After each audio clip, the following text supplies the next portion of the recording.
Menteri Keuangan Sri Mulyani memastikan tunjangan Hari Raya atau THR bagi ASN, TNI, dan Polri tahun ini cair 100%.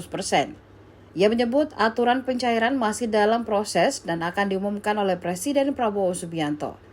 Pemerintah telah menyiapkan anggaran 50 triliun untuk THR tahun ini, lebih besar dari tahun sebelumnya, 48,7 triliun rupiah.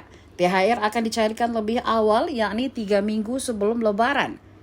Jika Idul Fitri jatuh pada Senin 31 Maret 2025, maka pencairan dimulai pekan depan. Menko Perekonomian Airlangga Hartarto mengatakan pencairan lebih cepat bertujuan meningkatkan daya beli masyarakat dan mendorong ekonomi. Selain ASN, TNI, dan Polri, pensiunan juga akan menerima THR sesuai dengan golongan dan jabatan.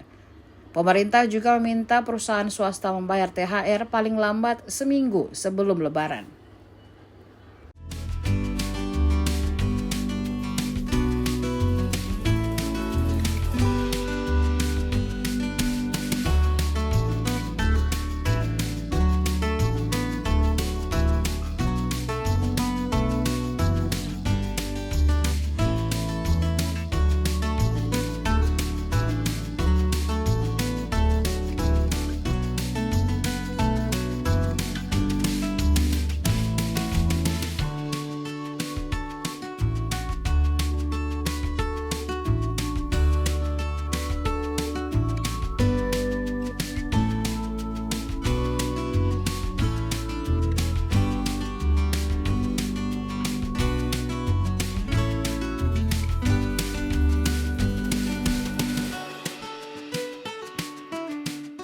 Download Tribun X sekarang, menghadirkan lokal menjadi Indonesia.